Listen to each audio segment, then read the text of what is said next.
ভালোবাসায় আমি অত্যন্ত খুশি। যখনই শুনতে পেরেছেন আমি অসুস্থ, যখন আমাকে ফোন দিছে ওবায়দুল হক সাহেব, কিশোরগঞ্জি সাহেব, তা আমি বলতেছি মৌলানা সাহেব আমি তো বাসায়, রওনা দিবেন কখন?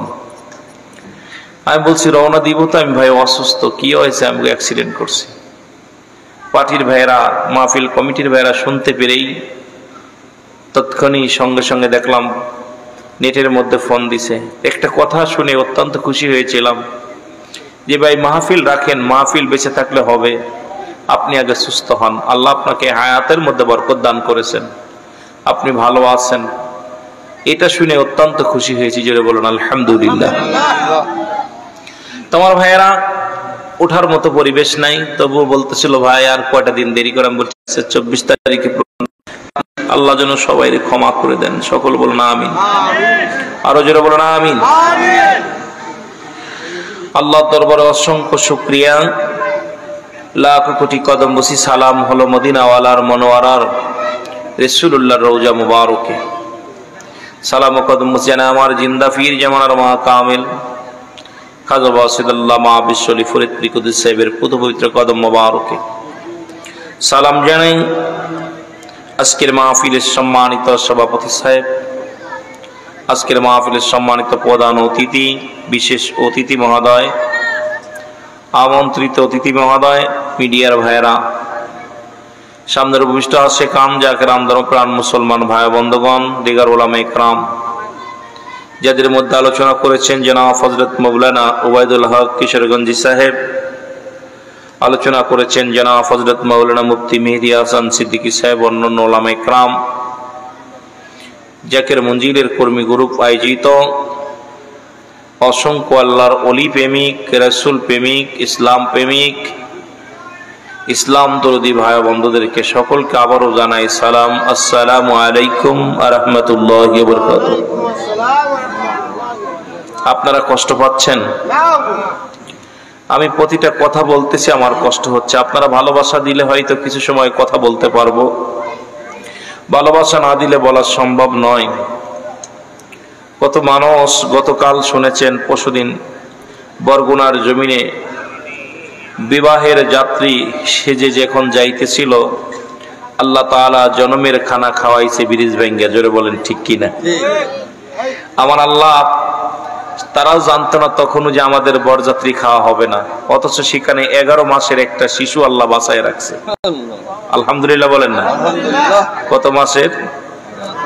11 মাসের একটা বাচ্চা বেঁচে আছে, তার মা দুনিয়া থেকে বিদায় হয়ে গেছে। একই ফ্যামিলির 3 জন মারা গিয়েছে। দেখলাম কান্নার রাহাজারি। ওই বরগুনার জমিনে আমতলির জমিনটা ভারী হয়ে আছে। এরপরেই চারিদিকে যে বিপদ, রাসেল ভাইপারস যে একটা সাপ বাংলাদেশের মধ্যে আক্রমণ করেছেন, যেটা বিলুপ্ত হয়ে গেছিল সেটা আবার বাংলার জমিনে দেখা দিছে। কারণ বাংলার জমিনে এত পরিমাণ পাপ শুরু হয়েছে, বাংলার বিচার শুরু হয়েছে।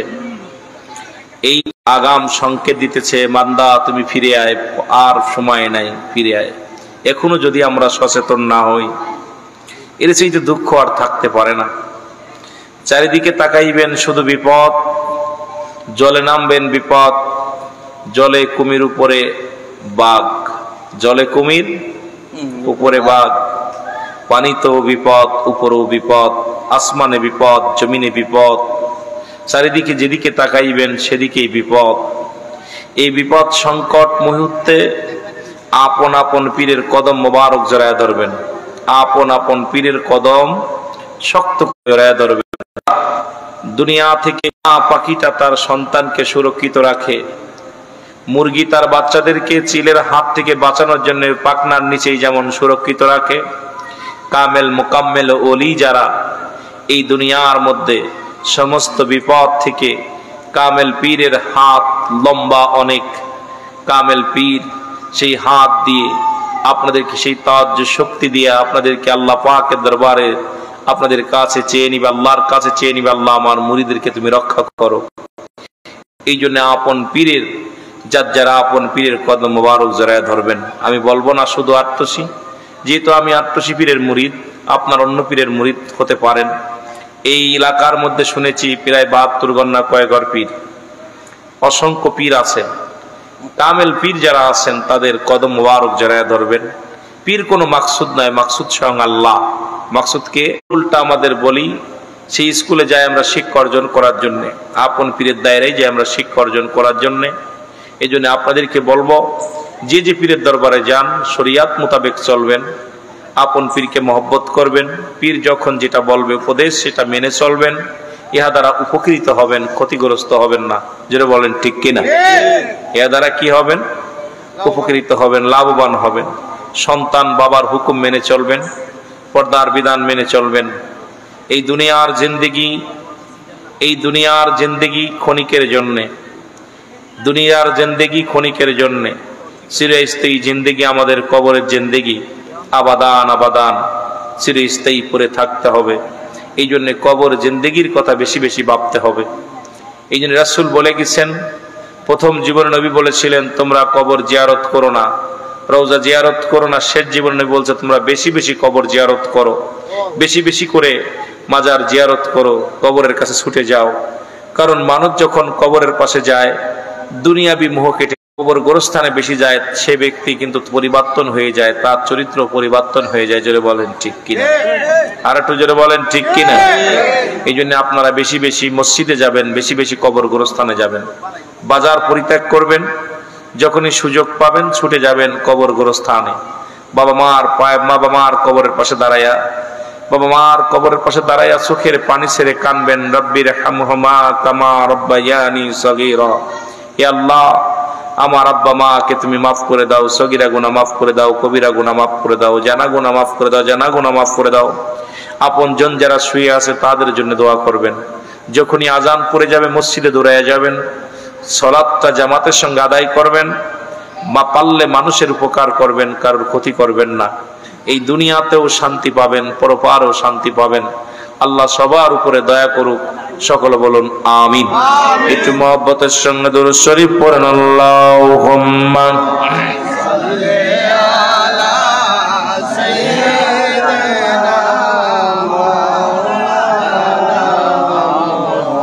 ওয়ালা আলি সাইয়্যিদিনা।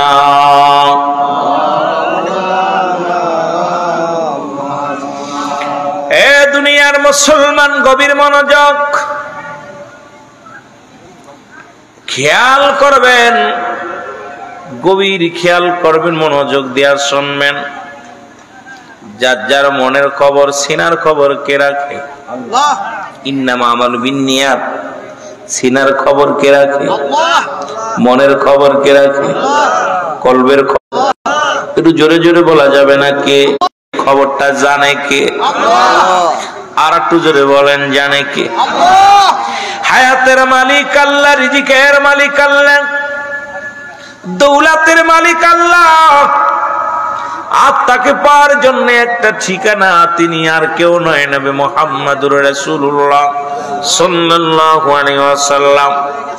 যে নবী লাগবে কবরে, নবী লাগবে মিজানে, নবী লাগবে ফুলসিরাতে, নবী লাগবে ইয়াউমুল কিয়ামতের ময়দানে।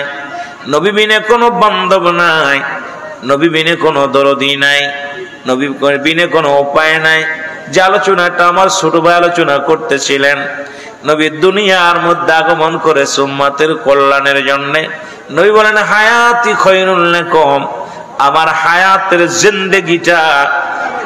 হায়াতের জিন্দেগিটা আমি নবী দুনিয়ার মধ্যে আগমন করেছি আমার উম্মতের কল্যাণের জন্য। জোরে জোরে চিল্লায় বলেন মারহাবা। আস্তে কইবেন না জোরে কইবেন? উনি যেখান থেকে আলোচনা ছাড়ছে বিষয় নিয়ে একটু কথা বলার দরকার, তারপরে আমি আস্তে আস্তে যাই যদি আল্লাহ দয়া করে। রাসূল আসছে আপনার আমার মঙ্গলের জন্য, রাসূল আসছে আপনার আমার কল্যাণের জন্য। আজকের মাহফিলটা এলাকার মৃত্যুবাসীদের জন্য বিশাল একটা ঈদের দিন। যারা কবর জগতে শুয়ে আছে, যারা আমাদের মতো মানব, আমাদের মতো জিন্দেগি ছিল, যারা আমাদের মতো সংসার করেছে, যারা আমাদের মতো ঘর সংসারে নিয়ে ব্যস্ত ছিল, যারা আমাদের মতো এইরকম বাজার ঘাট নিয়ে ব্যস্ত ছিল, স্ত্রী নিয়ে ব্যস্ত ছিল। আজকে তারা কোথায়? এই দুনিয়ার মা ছেড়ে চলে গেছে। আজকে আমি আপনি বুঝতে পারছি না ঈদুল আজহা শেষ করেছি, আমাদের জন্য আনন্দ বয়ে আনছে। আজকে এলাকার মানুষের জন্য বড় ঈদের দিন, বড় ঈদের দিন। তারা কবর থেকে ডাকতে বলে, আমার ছেলেরা রে, আমার মেয়েরা রে, আজকে আমাদের আনন্দের দিন। আমরা অপেক্ষা আছি। আজকে কবরে অনেক দিন কিছু পাই না, অনেক দিন কেউ কিছু দেয় না। আদরের ছেলে তুমি ভুলে গেছো, আদরের মেয়ে ভুলে গেছো, আদরের সন্তানেরা ভুলে গেছো। আজকে মহল্লাবাসী এক জায়গায় বসে আমাদের জন্য কিছু সওয়াব রেসানি করবে। কারণ মৃত্যুর পরে এক নাম্বার কাজ হলো মানুষের জন্য মাগফিরাত কামনা করা। এক নাম্বারই হলো মাগফিরাত কামনা করা।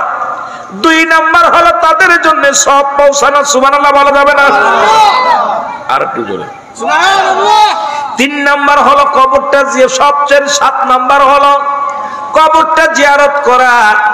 মৃত্যুর পরে 7টা হক থাকে একজন সন্তানের বাবা মায়ের প্রতি, কিন্তু দেখা যায় অনেক সন্তান কবরের পাশে যায় না, মা বাবার দেখার খবর নেই না। এর চাইতে কপাল পুরা দুনিয়ায় থাকতে পারে না। দুনিয়ার জিন্দেগিতে বেঁচে থাকতে 7টা হক, ইন্তেকালের পরে 7টা হক। এই 14টা হক প্রতিটা পিতা মাতা সন্তানের প্রতি রয়েছে। এই সন্তানগুলো যদি আদায় না করে, আল্লাহ আদালতে, আল্লাহর দরবারে জবাব দেওয়ার মতো ক্ষমতা থাকবে না। জোরে জোরে চিল্লায়া বলা যাবে না আল্লাহু আকবার?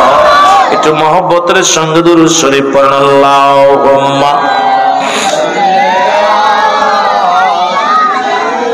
হে মদিনায় যাইতে পারলাম না রে আমি, দেখতে পারলাম না মদিনা, যাইতে পারলাম না রে আমি, দেখতে পারলাম না। মহব্বত বলেন মদিনায় যাইতে পারলাম না রে আমি, দেখতে পারলাম। কোথায় আছেন গো মায়ার নবী,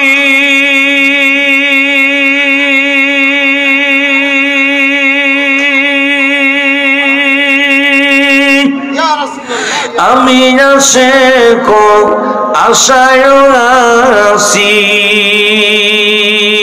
কোথায় আছেন গো মায়ার নবী, আমি আশিক আশায় আছি। দেন দেখা দেন দয়াল নবী, দূরে রাইখো না গো নবী, দিদার পাইলাম না মদিনা, যাইতে পারলাম না মদিনা, দেখতে পারলাম না মদিনা, যাইতে পারলাম না মদিনা। এ দুনিয়ার মুসলমান,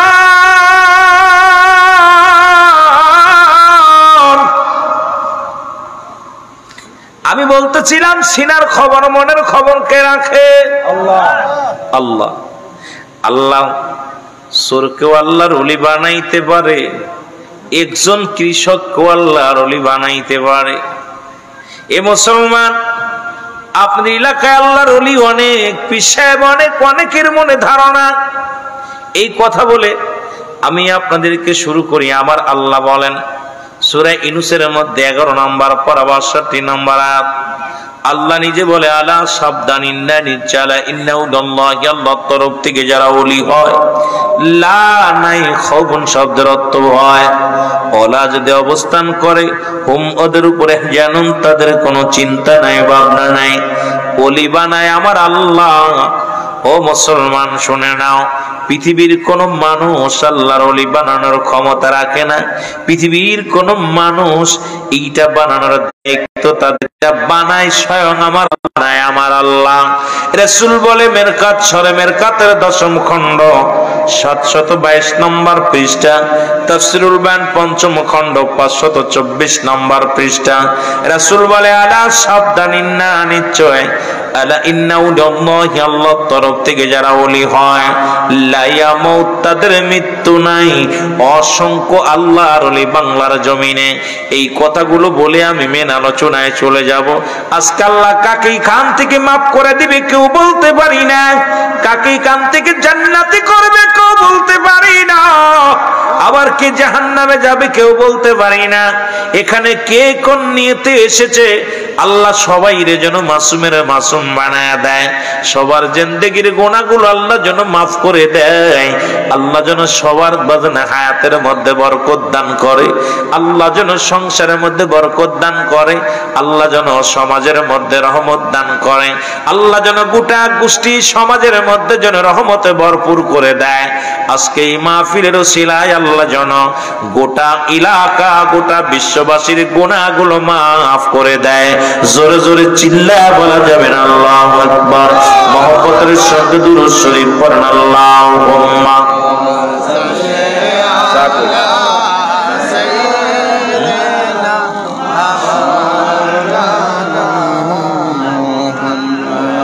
ওয়া লা আলি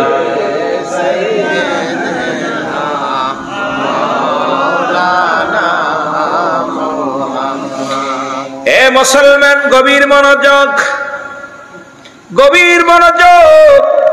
কিছু কথা আমি বলে যে আল্লাহ কখন কারে কবুল করে ফেলে, কখন কার দোয়া কবুল করে, কখন কার কথা। মুসলমান জুনায়েদ বাগদাদি বাগদাদ নগরে বিখ্যাত একজন আল্লাহর ওলি, নাম হলো হযরত জুনায়েদ বাগদাদি রাহমাতুল্লাহ আলাইহি। জোরে জোরে চিল্লায়া বলা যাবে না মারহাবা। ইনি জগৎ বিখ্যাত একজন আল্লাহর ওলি। নাম কি? জোরে বলেন নাম কি? জুনায়েদ বাগদাদি। বাগদাদ শহরে বাগদাদ নগরে বিশাল একজন আল্লাহর ওলি। জিতুলি আল্লাহদের মাহফিল, তরিকাতের মাহফিল। এরপরে আমি শরীয়তের আলোচনায় যাব। একটু কথা বললে আপনারা বুঝতে পারবেন। এই জুনায়েদ বা মুসলমান শুনে নেন, খাজা হযরত জুনায়েদ বাগদাদি উনি ছিলেন তৎকালীন জামানায় একজন আল্লাহর মহান ওলি। ওনার বাড়িতে আসলেন একজন চোর, আর চুরি করতে এসেও হয়ে গেলেন আল্লাহর ওলি। বাজান একটু দেলের কান্ডা লাগায় শোনেন, একটু দেলটা লাগায় শোনেন, তাহলে বুঝতে পারবেন কখন আল্লাহ কারে হেদায়েত দান করে। কখনো সারা জীবন ভরে নামাজ পড়েছেন, কলমা পড়েছেন, সারা জীবন ভরে বন্দেগী করেছেন, মৃত্যুর আগে ঈমান হারায়া কবরে চলে গেছেন জাহান্নামী। আবার সারা জিন্দেগি ভরে অন্যায় করেছেন, এমন একটা কর্ম করেছেন আমার আল্লাহ রাজি হয়ে গেছে, খুশি হয়ে গেছে, ঈমানের সঙ্গে মৃত্যু হয়ে গেছে, হবেন জান্নাতি। জোরে জোরে চিল্লায়া বলা যাবে না সুবহানাল্লাহ? আর কি জোরে জোরে চিল্লায়া বলা যাবে না আল্লাহু আকবার? আরো জোরে জোরে চিল্লায়া বলেন আল্লাহু আকবার। মহব্বতের সঙ্গে দুরূদ শরীফ পড়েন আল্লাহুম্মা সাল্লি আলা সাইয়্যিদিনা মাওলানা। আরো জোরে বলেন আলা আলি সাইয়্যিদিনা। এ ভাইরা আমার, বন্ধুরা আমার, গভীর মনোযোগ। তৎকালীন জামানায় চোরটার নাম ছিল ইবনে সাবাত। নাম কি? আরো জোরে বলেন। ইবনে সাবাত তৎকালীন জামানার মধ্যে বিখ্যাত একজন চোর। জুনায়েদ বাগদাদির বাড়িতে আসলেন রাত্রে অন্ধকারে চুরি করতে। গভীর মনোযোগ, কথাগুলো দিলের কান্ডা লাগা শুনে নিবেন, কাজে লাগবে আপনাদের, আপনার কাজে লাগবে, আমার জিন্দেগি কাজে লাগবে। জগৎ বিখ্যাত একজন চোর, তিনি হয়ে গেলেন আল্লাহর ওলি। আল্লাহ কাকে কখন আল্লাহর দপ্তরে নাম লিখে নেন, কেউ বলতে পারি না ফকরগিরি করো না, আমলের বাহাদুরি করো না, ইমানের বাহাদুরি করো, ইমান নিয়ে যেন মরতে পারো। আমলের বাহাদুরি করো না, আমি এত আমল করি, আমি এত আমল করি, এত দান করি, ফকর বন্ধ করো, এত ফকর করো আল্লাহ, তুমি যেন আমার ইমান হারা করো না। বেলালের মতো ইমান দিও, ওই মুসলমান ওয়াসকুনির মতো ইমান দিও, ও মুসলমান হাফসি বেলালের মতো ইমান দিও, আবু বক্কারের মতো ইমান দিও, হযরত উমরের মতো ইমান দিও। এমন ইমান আমাদের দিও যেন ইমান থেকে বঞ্চিত হয়ে যায় না। লা ইলাহা, নাই কোন ইলাহ ইল্লাল্লাহু এক আল্লাহ ছাড়া, এ মুসলমান নাই কোন মাবুদ এক আল্লাহ ছাড়া গো, নাই কোন মাবুদ এক আল্লাহ ছাড়া, ইল্লাল্লাহ, নাই কোন মাবুদ এক আল্লাহ ছাড়া। আল্লাহকে পাওয়ার একমাত্র ঠিকানা মাধ্যম হলো মুহাম্মাদুর রাসূলুল্লাহ। জোরে জোরে চিল্লায় বলেন সাল্লাল্লাহু আলাইহি ওয়াসাল্লাম। জোরে জোরে চিল্লায় একবার বলা যাবে না মারহাবা, আর একটু জোরে জোরে চিল্লায় বলেন আল্লাহু আকবার। মহব্বতে চিল্লায় একটু দুরূদ শরীফ পড়েন আল্লাহুম্মা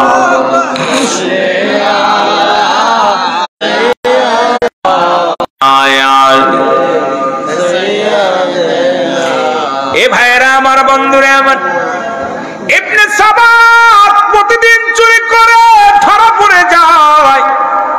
যুবক মানুষ রাতের অন্ধকারে চিন্তা করে মহল্লার মধ্যে চুরি করব। রাতের অন্ধকারে আর একটা মহল্লায় চলে গেলেন। এই মহল্লায় চুরি বাদ দিয়া জুনাইদ বাগদাদির শহরের মধ্যে চলে গেলেন। যাইতে যাইতে রাতের অন্ধকারে জুনাইদ বাগদাদির ঘরের মধ্যে ঢুকলেন ইবনে সামাদ। জোরে জোরে চিল্লায় বলা যাবে না মারহাবা। ইবনে সাবাত উনি কি করলেন? জুনাইদ বাগদাদির ঘরের মধ্যে প্রবেশ করলেন।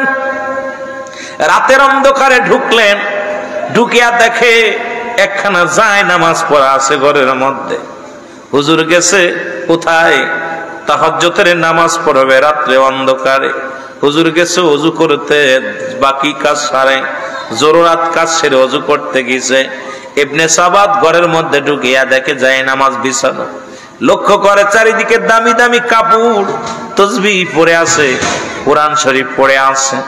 ইবনে সাবাত চিন্তা করে, পাইছি আজকে ভালো মোটা অঙ্ক আজকে বসাইব। কাপড়গুলো দামি দামি কাপড়, সব দিকে লক্ষ্য করলেন, এগুলো গুছাইয়া নিলেন। ইবনে সাবাত সব কাপড়গুলো গুছাইয়া একত্রিত করে যখন বাঁধবে, চিন্তা করে বাঁধার তো কিছু নাই, কেমনে বাঁধবো, এটা তো বেঁধে নেওয়া লাগবে।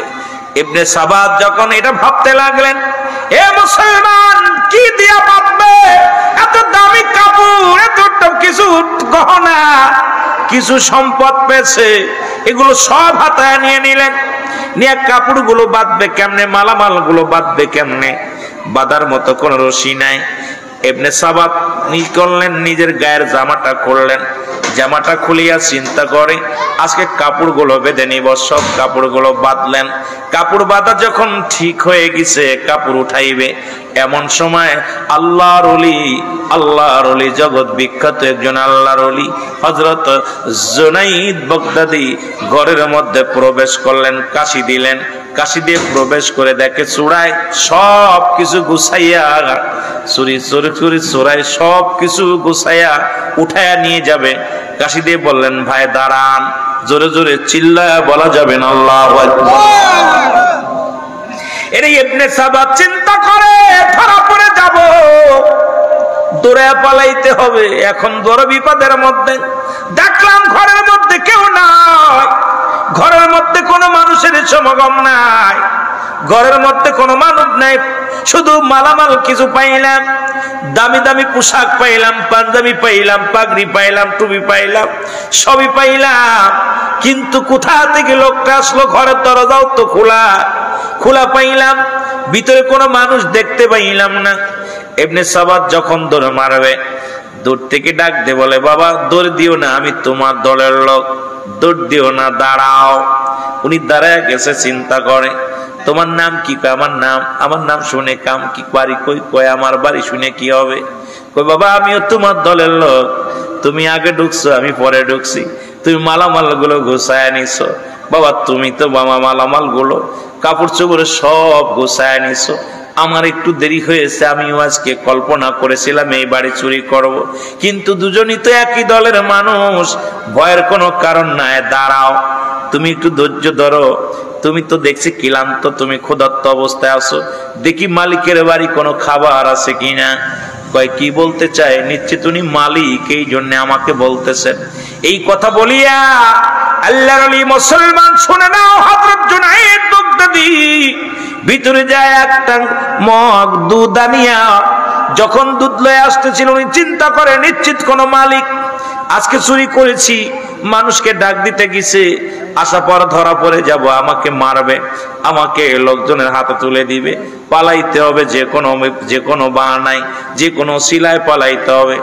দূর থেকে যখন পালাইতে গেছে, জুনায়েদ বাগদাদী ডাক দিয়ে কয়, বাবা পালানোর দরকার নাই, আমি তোমার দলের লোক, এই নাও দুধ পেয়েছি, এই কোটি দুধ খেয়ে নাও, কারণ তোমার গায়ের মধ্যে বল নাই, তোমার গায়ে কোনো বল নাই, তুমি ক্লান্ত, এতগুলো কাপড় তুমি কেমনে মাথায় নিবে গো, এতগুলো মালামাল তুমি নিয়ে টানতে পারবে না। কয় তুমি যাই বলো, যত দুধ খাও, আজকের মালের ভাগ আমি কাউকে দিব না, অনেকদিন বেশি চুরি করতে পারি না, আজকে সুযোগ বুঝে পেয়েছি, তোমাকে তুমি পাশে এসেছো, ভাগ দিব না। আল্লাহর ওলি ডাক দিয়ে কয়, বাবা আমার লাগবে না, তুমি নিয়ে যাও, আমার লাগবে না, তুমি নিবে, তোমারটা তোমারই দেব, আমি তোমার কাছে ভাগ চাই না, দুধটা খেয়ে নাও। দুধ খাইলেন, গায়ে বল হলো, এবার বলে চলো যাই, দুটি টুপলা বাঁধি, একটা টুপলা আমার মাথায় তুলে দাও, আর একটা টুপলা তোমার মাথায় নাও, কারণ এত কাপড় তুমি একা নিতে পারবা না, বড় টুপলাটা আমার মাথার মধ্যে দাও, ছোট টুপলাটা তুমি নাও, ছোট বোঝাটা তুমি নাও।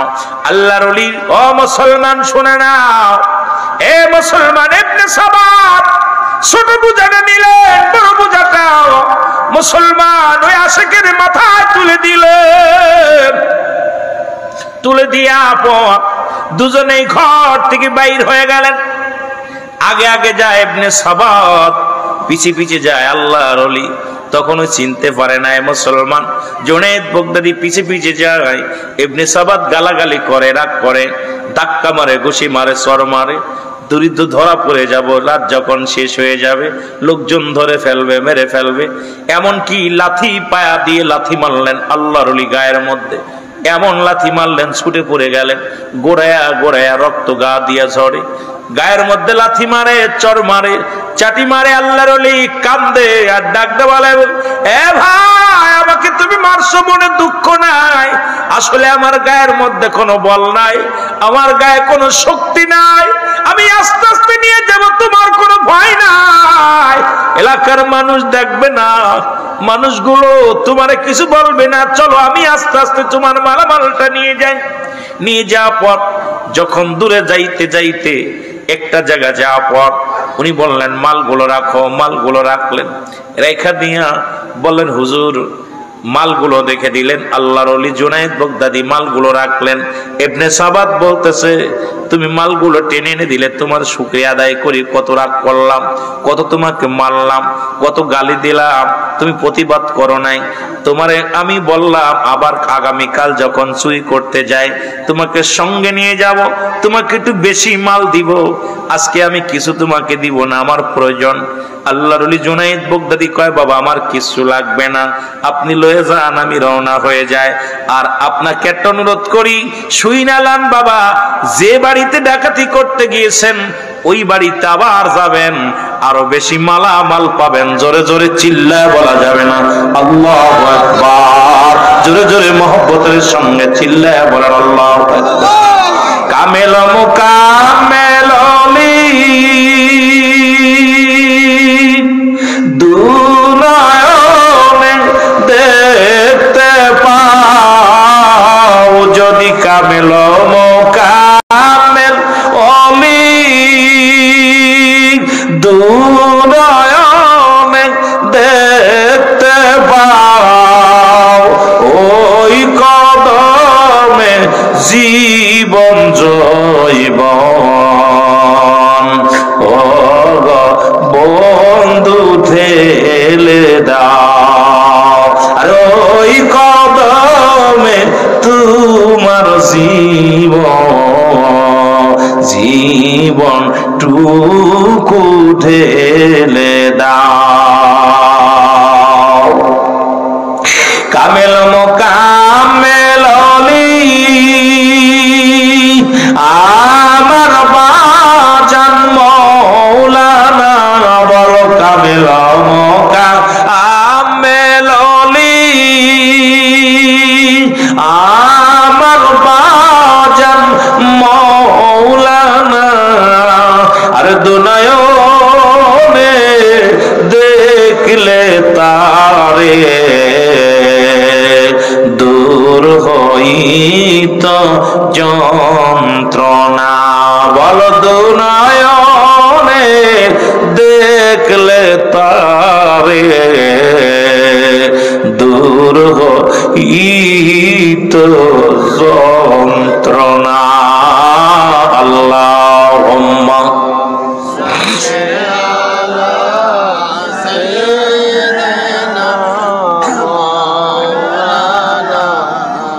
বাবারা জোরে জোরে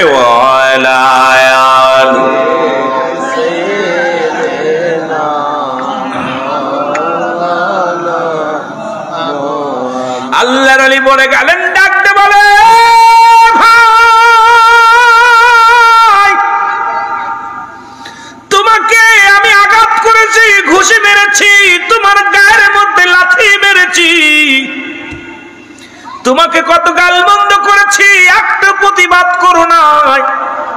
তোমার মতো এত ভালো চোর আমার নজরে কোনোদিন পড়ে নাই। তুমি যাইতেছো, যাবার আগে আল্লাহর ওলি ডাক দিয়ে কয়, বাবা আমারই তো ভুল ছিল, আমি কেন তোমার বোঝাটা ঠিক মতো টেনে দিতে পারি নাই। তুমি আমাকে মেরেছো, আমি অন্যায় করেছি, তোমার উপকার আমি করতে পারি নাই, এই জন্য আমাকে গালি দিছো, আমাকে ঘুষি মারছো, আমার গায়ে তুমি লাথি মারছো, কোনো কষ্ট আমার নাই। তবে বাবা তোমার বলি, আমি তোমার উপরে কোনো অভিযোগ নাই, তোমার উপরে কোনো ক্ষিপ্ত আমি নাই, রাগান্বিত নয়। তবে তুমি আগামী কাল রাত্রে আমি তোমার সাথে যাব, যে বাড়িতে চুরি করতে গেছো এই বাড়িতে আবার যাবা।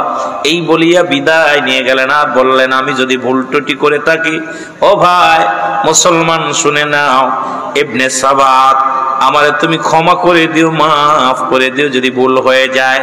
আমি তোমার উপকার ঠিক মতো করতে পারি নাই, আমি ঠিক মতো আমি তোমার মাল বহন করতে পারি নাই, এর জন্য আমি দুঃখিত, ক্ষমা চাই। এই কথা বলে উনি বিদায় হয়ে গেলেন। সঙ্গে সঙ্গে ইবনে সাবাদের অন্তরের ভিতরে ধাক্কা দিল, আরে এই মানুষটারে আমি মারলাম, এই মানুষটাকে গালি দিলাম, এই মানুষটাকে আমি ঘুষি মারলাম, এই মানুষটাকে কত না মন্দ কথা শুনাইলাম, একটা প্রতিবাদ করলো না। এই লোকটা আসলে কি চোর নাকি ওই বাড়ির মালিক? আবার আগামী দিন যাইতে বলে বাবা ওই বাড়িতে যাবা, আমার নাম হলো, আমার নামটা বাবা শুনে নাও, আমি তোমার দল লোক, আমার নাম হলো জুনায়েদ বাগদাদি। জোরে জোরে চিল্লা বলা যাবে না মারহাবা, আর একটু জোরে জোরে চিল্লা বলা যাবে না আল্লাহু আকবার। এ দুনিয়ার মুসলমান, মালামাল গুলো সামনে নিয়ে ইবনে সাবাত চিন্তা করে, হারে মন, কত মানুষ দেখলাম, এমন মানুষের মতো মানুষ আমার নজরে পড়ে নাই। যে মানুষটা এত কষ্ট করে আমার বোঝা বহন করলো, সে ভাগ চাইল না। যে মানুষটাকে আমি মাল বহন করার জন্য আঘাত করলাম, প্রতিবাদ করলো না। যে মানুষটাকে আমি এত কথা শোনাইলাম, একটা কথার প্রতিবাদ করলো না। আর এই মানুষটা তো কোনো সাধারণ মানুষ মনে হয় হতে পারে না। আমি খবর নিব। এই কথা বলার পর শান্তি পেলেন না, মালামাল পড়ে থাকলেন, পাগলের মতো ছোটাছুটি করা শুরু করলেন। ইবনে সাবাত কি করলেন? কাহারে মন, যাব ওই বাড়িতে যাব। খুঁজতে খুঁজতে চলে গেলেন। পরের দিন যা খবর নিলেন, এ মুসলমান শুনে নাও, উনি রওনা হয়ে গেলেন। যা পর উনি জিগাইতেছেন, সো ভাই, পাশে যা বলতেছে, ভাই এই গ্রামের মধ্যে মুসলমান শুনে নাও, জুনাইদ বাগদাদি নামে কোনো ব্যক্তি আসেনি, জুনাইদ নামে কোনো মানুষ আসেনি। সবাই কয় কত বড় পাগল রে, কার নাম ধরো, তুমি কি চেনো তারে? তুমি আমার হুজুরের নাম ধরো, জগৎ বিখ্যাত একজন আল্লাহর ওলি, ওরে তো সবাই চেনে, সবাই চোরে চেনে। ওই মুসলমান ইবনে সাবাত চোরকে সবাই চেনে, সবাই চিন্তা করে নিশ্চিত হুজুরের বাড়ি আজকে কাম সারবে, এই জন্য হুজুরের ঠিকানা চায়, জুনায়েদ বাগদাদির ঠিকানা চায়, তার বাড়িটা খুঁজতে চায়, কারণ রাতের অন্ধকারে ঢুকছে, বাড়িটা খেয়াল নাই। এখন চোরে চিন্তা করে যখন বললেন তাকে তুমি সবাই চেনেন, লোকজন বললেন তার বাড়িতে কি হবে, কি হবে তার বাড়ি দিয়া? বলে লোকেরা শোনো, আমি ভালো মতো তোমাদের কাছে জানতে চেয়েছি জুনাইদ নামের ওই লোকটার বাড়ি জানোনি? লোকজন বলে চোর, সাবধানে কথা বল, যার নামটা তুমি উচ্চারণ করেছো তিনি আর কেউ নয়, তিনি বাগদাদ শহরের একজন জগৎ বিখ্যাত আল্লাহর ওলি, নাম হলো জুনাইদ বাগদাদি। জোরে জোরে চিল্লায় বলা যাবে না সুবহানাল্লাহ? আর কি জোরে জোরে চিল্লায় বলা যাবে না সুবহানাল্লাহ? তুমি কি চেনো তারে, যার শত শত লক্ষ লক্ষ মুরিদ? সে তো সাধারণ কোন মানুষ নয়, সে একজন আল্লাহর ওলি। সঙ্গে সঙ্গে ইবনে সাবাত বলে আমাকে আগে বলো তার বাড়ির ঠিকানা দাও।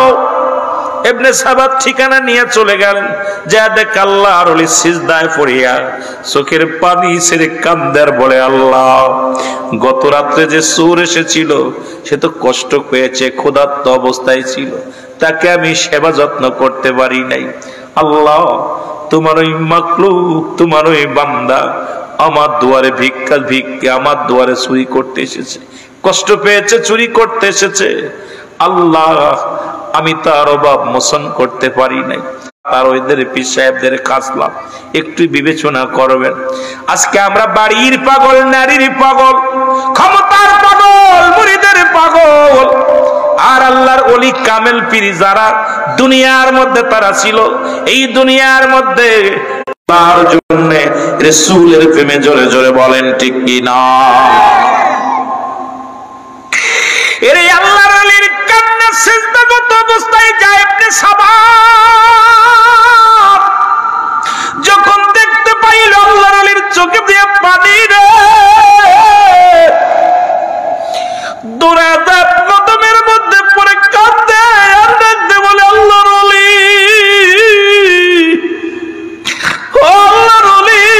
আমি আপনাকে চিনতে পারি নাই, আমি আপনাকে না চিনে আমি মনে করেছি আমার জাতি ভাই, আমিও চোর আপনিও চোর। কতই না দুর্ব্যবহার করেছি, কতই না কষ্ট আপনাকে দিয়েছি, আপনার গায়ে হাত তুলেছি, এমনকি আপনাকে লাথি পর্যন্ত মেরেছি, ধাক্কা মেরেছি, আপনি প্রতিবাদ করেন নাই। আল্লাহর ওলি জুনায়েদ বাগদাদি কয় সাবাত, আমি যদি তোমার খবর নিতে পারতাম তুমি অন্যায়টা করতে না, আমি যদি তোমার ক্ষুধার্ত মিটাইতে পারতাম তুমি মানুষের বাড়ি চুরি করতে না। তুমি চিনতে পারো নাই বাবা, আমি কোনো কষ্ট পাই নাই, তুমি আমাকে আঘাত করেছো, আমি তোমার কাজ করতে পারি নাই। আমি ক্ষুধার্ত অবস্থায় আমি মাস যাই, সপ্তাহ চলে যায়, খাবার জোটে না, সপ্তাহ চলে যায়, খুরমা খেয়ে জীবন যাপন করি, রাতের বেলা দিনের বেলা রোজা রাখি, রাত্রে বেলায় একটা খুরমা খেয়ে ইফতার করি, এই হলো আমার জিন্দেগি। আর আমার দেশের পীর সাহেবদের খাওয়ান দেখলে মাথা খারাপ হয়ে যায়, পেটে খাবার থাকে, নামাজ বাজান এমন বড় ভুঁড়ি হয়, আমার মনে কিছু করবেন না, এমনও পীর সাহেব আছে যাদের দেহখানা দেখলে সকালবেলা 2 কেজি গোশ, দুপুরবেলা 2 কেজি গোশ, বোনা গোশ বাদান, তাদের এত বড় কার ফল ফলাদি লাগে। আল্লাহর মাহবুব বান্দা যারা, তারা দুনিয়ার ফল ফলাদির মুখাপেক্ষী নয়, আল্লাহর ইবাদত বন্দেগী করে জিন্দেগি পার করে। জোরে জোরে বলেন ঠিক কি না? কামেল পীর হইলে কেমনে বুড়ি হয়? কামেল পীর হইলে তার তো বুড়ি হওয়ার কথা না। আমার পীর কেবলা জানকে যারা দেখেছেন আট্টসি আমার হুজুর পাক, যে খাবারের অভাব ছিল না, যদি মনে করতো প্রতিদিন একটা করে গরু বনবে, পারতো কি পারতো না? কথা বলেন, পারতো কি পারতো না? কিন্তু তিনি খাবার নিয়ে সামনে বসলেই বলতো আল্লাহ আমার মুরিদের পেটে খাবার নাই, মুরিদের পণ্যে কাপড় নাই। হয়তো মনে করতে আমি আট্টসির বক্তা, এই জন্য আট্টসির পক্ষে না বাবা, আপনারা যারা গিয়েছেন 2-4 জন যারা গিয়েছেন আমার হুজুর বলতেন, আল্লাহ আমার মুরিদের পেটে খাবার নাই, পণ্যে কাপড় নাই, আমি খেয়ে গেলে আল্লাহ তোমার কাছে আমি কি জবাব দিব? আমার মুরিদ যখন বলবে যে আমার পিসেব খাইছে, আমি খাইতে পারি নাই। আমার পীর কেবলা জান সোনার দেহখানা কঙ্কাল বানায় ফেলেছিল। আর আমাদের দেশের পীরদের বাড়ি গাড়ি আর সাহিংসা হয়ে আসলেন, তারপরেও সে জীবন ভরে ক্ষুধার্ত অবস্থায় থাকলেন, রোজা রাখতেন, সারাটা বছরই রোজা রাখতেন, বেশিরভাগই না খায়া জীবন পার করেছেন।